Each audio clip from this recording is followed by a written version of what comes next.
অনেক আগের কথা। আরব দেশে সাদ নামে এক বংশ ছিল। এই বংশের লোকেদের চেহারা ছিল যেমন খুব লম্বা এবং চওড়া, গায়েও তেমনি ভীষণ শক্তি ছিল।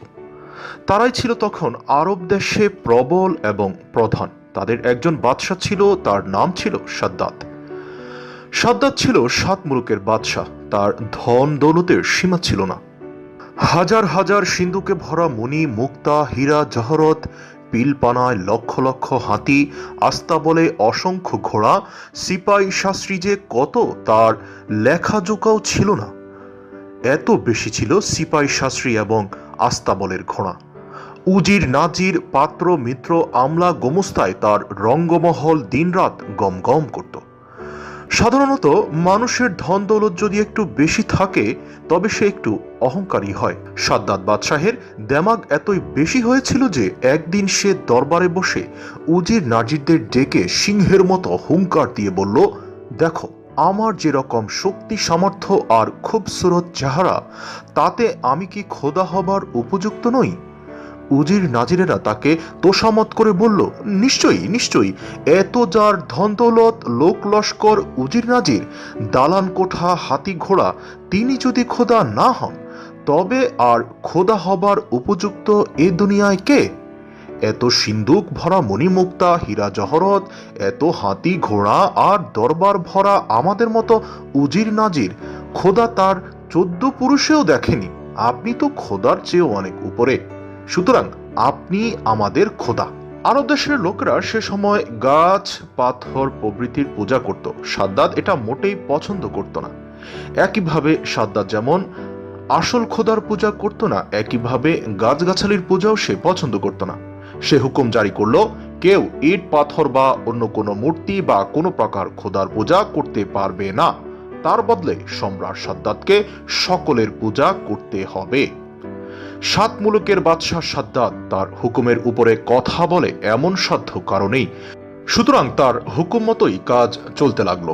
একদিন গুদ নামক এক পয়গাম্বর তার দরবারে এসে হাজির হলেন। পয়গাম্বরেরা খোদার খুব প্রিয় হয়। তারা নবাব বাদশাহেদের ভয় করতে যাবে কেন? হুদ পয়গাম্বর তাকে বললেন, তুমি নাকি খোদার উপর খোদাগিরি করার চেষ্টা করছো? তোমার এত দুঃসাহস কেন? পরকালের ভয় যদি থাকে তবে আল্লাহ তাআলার উপর ঈমান আনো। হুদ নবীর দুঃসাহস দেখে দরবারের সকলেই তো অবাক। উজির নাজির, পাত্র মিত্র যার ভয়ে সর্বদা স্বয়ং বেগম সাহেবারাও কথা বলার সাহস পান না, সামান্য একজন দরবেশ কিনা তাকে দিচ্ছে উপদেশ। এত বাচালতা! ক্রোধে সাদ্দাদের চোখ দুটো লাল হয়ে উঠল। মেঘ গর্জনের মতো হুঙ্কার দিয়ে সে জিজ্ঞেস করল, মূর্খ ফকির, তোমার খোদাকে মানতে যাব কিসের জন্য? হুদ নবী বললেন, তিনি পরম মঙ্গলময়। তিনি দুনিয়াতে তোমাকে সুখে রাখবেন এবং মৃত্যুর পর তোমাকে বেহেশতে থাকতে দিবেন। সাদ্দাদের উষ্ঠে এবার ক্রোধের পরিবর্তে হাসি ফুটে উঠল। বলল, তোমার খোদা কি আমার থেকেও বেশি সুখী নাকি?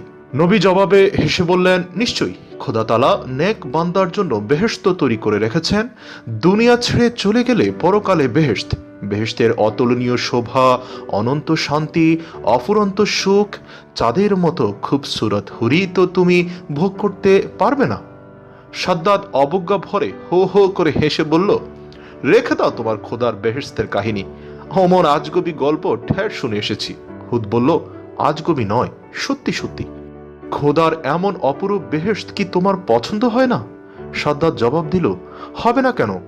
এমন আজগবি বেহেশতের যা তুমি বর্ণনা দিয়েছ তা কার না পছন্দ হবে? কিন্তু তাই বলে তোমার খোদার পায়ে আমি মাথা লুটাতে যাব কেন? আমি কি খোদার মতো বেহেশত তৈরি করতে পারি না? হুদ বলল, বাদশাহ, তোমার মাথা খারাপ হয়েছে, নইলে এমন কথা বলতে না। খোদা যা করতে পারেন তা মানবের সাধ্যাতীত। সাদ্দাত সহাস্যে হেসে উঠে বলল, মূর্খেরাই আসলে এমন কল্পনা করে বটে, কিন্তু আমি নিশ্চয়ই পারবো। তোমার খোদার চেয়ে আমার টাকা পয়সা, লোক লস্কর কিছু অভাব আছে নাকি? আমি দেখিয়ে দেব তোমার খোদার বেহেশত থেকে আমার বেহেশত কত বেশি সুন্দর। সাদ্দাদের কথা শুনে হুদ এবার ভয়ানক রেগে গেলেন। বললেন, মূর্খ বাদশাহ, এত স্পর্ধা তোমার! শীঘ্রই দেখতে পাবে তোমার সাথে কি করা হয়। এত হুঙ্কার কিছুতেই খোদা সহ্য করবেন না। সাদ্দাত ক্রোধে কাঁপতে কাঁপতে চিৎকার করে বলে উঠল, কে আছো? এই ভিখারিটাকে ঘাড় ধাক্কা দিয়ে বের করে দাও, আমার এখানে মেজাজ দেখাচ্ছে। হুদ নবী অপমানিত হয়ে সেখান থেকে চলে গেলেন। কিছুদিন পরের কথা, বদখেয়ালি সাদ্দাত তার তাবেদার বাদশাহের ফরমান জারি করে বললেন, খোদার বেহেশতের চেয়ে বেশি সুন্দর করে অপর একটি বেহেশত আমি সৃষ্টি করতে সংকল্প করেছি, সুতরাং উপযুক্ত জায়গা সন্ধান করো। হুকুম মাত্র জায়গা তল্লাশি ধুম পড়ে গেল।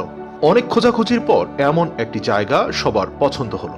স্থানটি লম্বায় 8,000 মাইল আর চওড়া ছিল 5,000 মাইল। বেহেশতের উপযুক্ত জায়গা পাওয়া গেছে শুনে সাদ্দাত তো মহা খুশি। তারপর হুকুম জারি করে বলল যে 7 মুলুকে যে হীরা, মণি, মুক্তা, জহরত আছে সব এক জায়গায় জড়ো করতে হবে। কোনো রাজ্যে কোনো ধন সম্পদশালীর কাছে যেন কোনো প্রকার মণি, মুক্তা, হীরা, জহরত না থাকে, সব কেড়ে নিয়ে আসো।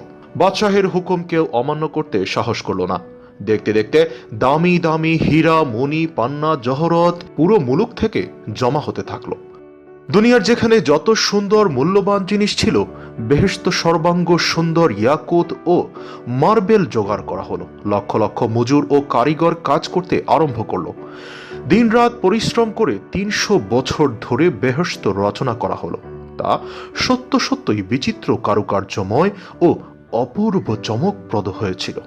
এই বেহেশতের যেদিকে নজর দেওয়া যায় সেদিকেই অপরূপ। চারদিকে শ্বেত পাথরের দেয়াল ও থাম, তাতে কুশলী শিল্পীদের চমৎকার কারুকার্য দেখলে চোখ জুড়িয়ে যায়। দেয়ালের গায়ে নানা রঙের ইয়াকুত পাথর দিয়ে এমন সুন্দর লতাপাতা ও ফুল তৈরি করা হয়েছে যে ভ্রমর ও মৌমাছির জীবন্ত মনে হতে থাকলো এই সব কিছু। রঙ্গমহলের চারিপাশে হাজার হাজার ঝড় লুণ্ঠন জ্বলছে, কিন্তু বাতির দরকার তো হয় না। অন্ধকার রাত্রেই সেই ঘরগুলো চাঁদের আলোর মতো স্নিগ্ধ ও উজ্জ্বল। মোহরের ধারে বসবাস ঘর ও হাওয়াখানা, মণিমুক্তা খচিত শ্বেত ও কৃষ্ণবর্ণ পাথরের কৌচ ও মেঝ সজ্জিত রয়েছে। মেঝের উপরে নানা রঙের নানা আকারের সুন্দর সুন্দর ফুলদানি, তাতে সাজানো রয়েছে জমরদ ও ইয়াকুত পাথরের নানা রকমের ফুলের তোড়া। তা থেকে আতর, গোলাপ, মেশক ও জাফরানের খুশবু চারদিকে ছড়িয়ে যাচ্ছে। মহলের চারিপাশে বাগান, বাগানে সোনা রূপার গাছ, তার পাতা, ফল, ফুল নানা বর্ণের পাথর দিয়ে তৈরি। ভ্রমর ও মৌমাছিগুলো এমন সুন্দরভাবে নির্মিত যে তারা বুঝি সত্য সত্যই ফুলের উপরে বসে মধু পান করছে। সেই সব ফুল ফল থেকে যে সৌরভ বের হচ্ছে, তাতে চারদিকে বাতাস ভরভর করছে। এইসব গাছের নিচ দিয়ে কুলকুল শব্দে বয়ে চলেছে গোলাপ পানির নহর। তার পানি এত স্বচ্ছ যে মনে হয় তরতর মুক্তার ধারা বয়ে যাচ্ছে। সেই নহরের ধারে ধারে হীরা, মণি, মুক্তার বাঁধানো ঘাট। সেখানে চুনি, পান্নার তৈরি শত শত সুন্দরীরা গোছল করছে। তারপরে নাচঘর। কোনো ঘরে ওস্তাদেরা হাত নেড়ে নেড়ে, মাথা দুলিয়ে দুলিয়ে নানা অঙ্গতরি করে গান করছে, বাদ্যযন্ত্র বাজাচ্ছে। কোনো ঘরে কিন্নকণ্ঠী সুন্দরী বালিকারা তালে তালে নাচছে ও মধুর কণ্ঠে গান গাইছে। এরাই সাদ্দাতের বেহেশতের হুরি। নানা দেশ থেকে সংগ্রহ করে এদের এখানে জামায়াত করা হয়েছে। তাদের পাশে দাঁড়িয়ে আছে তাদের মতোই খুবসুরত হাজার হাজার কচি কচি ছোট ছোট বালক। অনিন্দ্য সুন্দর করে বেহেশত নির্মাণ হয়ে গেল। অতঃপর সাদ্দাতকে সংবাদ দেওয়া হলো।